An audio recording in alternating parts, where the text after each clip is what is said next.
안녕하세요. 컴퓨터 윤리 6조의 발표를 맡게 된 정동아라고 합니다.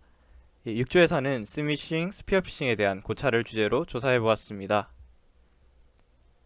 목차 간략히 소개시켜 드리겠습니다. 목차는 크게 세 파트로 나누어져 있습니다. 서론에서는 주제 선택 동기, 수행 과정, 그리고 아래 본문을 파악하기 위한 배경 지식으로 이루어집니다. 그리고 본론에서는 주제의 대표 사례들을 알아보고 결론에서 교훈 및 윤리적 결단을 내리도록 하겠습니다. 6조의 주제 선택 동기는 이번 코로나 사태를 기점으로 스피어피싱, 스미싱 등의 사회공학 기법 기반 범죄들이 고도화되고 또한 성행하고 있습니다. 따라서 이에 대한 경각심을 가지고 이러한 범죄들의 윤리적 오류 및 예방을 위해 선정하게 되었습니다. 수행 과정입니다. 기본적으로 각 달마다 주제에 대한 자료를 수집하고 분석하였으며 5월 넷째 주부터 턴페이퍼와 이를 고도화하기 위한 방안을 모색해 보았습니다. 이제 배경 지식을 설명드리겠습니다. 스피어피싱에 대한 정의입니다. 스피어피싱은 개인이나 조직을 목표로 설정하고 하는 피싱 공격입니다. 불특정 다수를 노리는 일반적인 피싱과 달리 공격 대상이 뚜렷한 것이 특징입니다. 스미싱이란 문자 메시지를 이용한 피싱을 지칭합니다.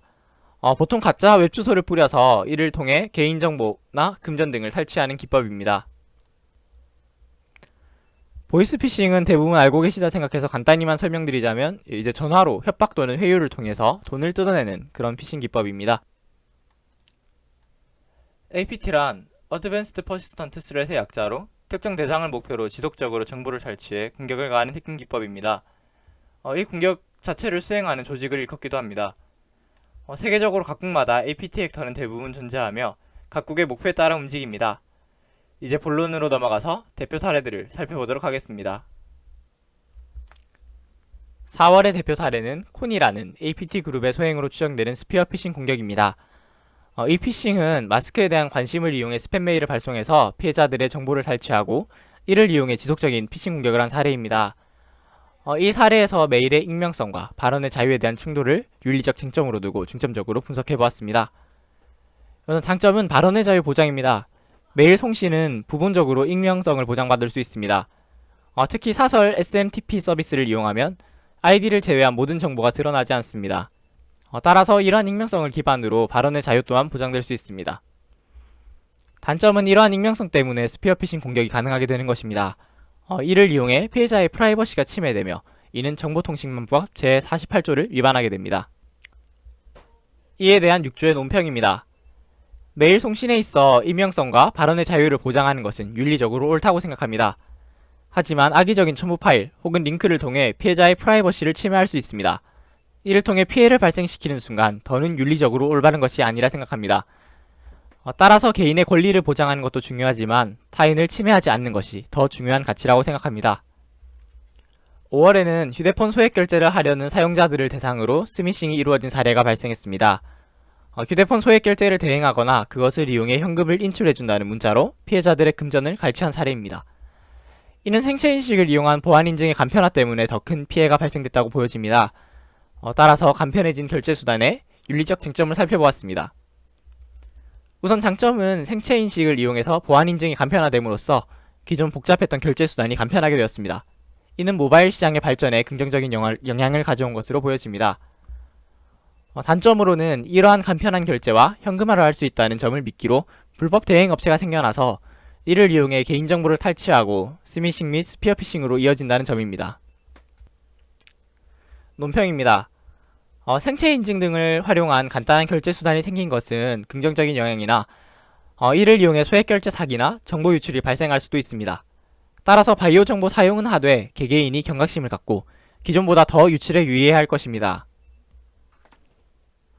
6월에는 한 보이스피싱 조직이 대상을 무차별적으로 선정했는지 하필 경찰을 상대로 보이스피싱 전화를 건 사건이 발생했습니다. 이후 말레이시아인을 검거했지만 단순한 수금책으로서 한국말을 할 줄 몰라서 보이스피싱 일당을 검거하지 못했습니다. 하지만 수금책을 체포함으로써 이제 추가적인 피해를 막을 수 있었다고 합니다. 이러한 보이스피싱은 전화의 익명성을 기반으로 이루어지기 때문에 이를 윤리적 쟁점으로 설정하고 조사해보았습니다. 장점으로 전화는 발신자 제한 번호 기능을 이용하거나 텔레그램과 같은 비중앙 집중형 메신저 어플리케이션을 통해서 익명성을 보장받을 수 있습니다. 따라서 중국, 북한과 같이 발언에 대한 제재가 이루어지는 국가에서 발언의 자유를 보장받을 수 있는 장점이 있습니다. 하지만 단점으로 이 익명성을 이용해서 금전적인 피해와 개인정보를 유출시키는 윤리적으로 옳지 못한 일이 벌어지고 있다는 것입니다. 논평입니다. 어떠한 매체를 사용할 때 익명성 등의 개인의 기본 권리를 보장하는 것은 중요합니다. 하지만 이러한 권리를 악용한 범죄를 명확하게 적발해낼 기술이 현재로선 없습니다. 따라서 개개인이 보이스피싱과 같은 범죄에 대한 위험성을 숙지하고 기존 보안인식을 제고할 수 있는 명확한 가이드라인이 필요합니다. 결론입니다. 먼저 지금까지의 내용을 정리해 요약해보겠습니다. 4차 산업혁명으로 데이터를 활용한 사용자 맞춤 서비스 사업이 확장되고 있습니다. 여기에는 개인정보 취급이 필수적인데 취급 과정에서 개인정보 유출이 발생하고 이를 통해서 더 고도화된 해킹 기법들이 발전하게 되었습니다. 이러한 개인정보의 유출의 주된 원인은 개인정보 담당자의 실수입니다. 이를 이용한 각종 해킹은 개개인의 보안의식 미숙으로 피해가 더욱 커지고 있습니다.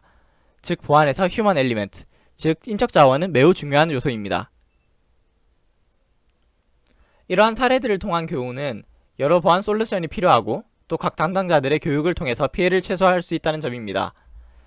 하지만 개개인의 보안인식의 미숙으로 피해가 커지고 있으므로 각자의 보안인식을 점검하고 보안에 관한 관심과 노력이 필수적이라는 것입니다. 마지막으로 6주의 윤리적 결단입니다. 윤리적 쟁점이 되었던 요소는 발언의 자유, 그리고 국가 혹은 개인의 프라이버시에 대한 이슈입니다.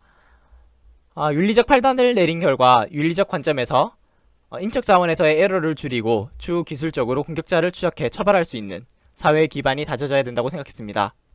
또한 이를 통해서 최근 발생한 보이스피싱으로 인한 자살 사건 등과 같이 악질적인 사건들을 끝까지 추적하고 범인을 검거해 죗값을 치를 수 있도록 해야 될 것입니다. 감사합니다. 6주의 발표 마치겠습니다.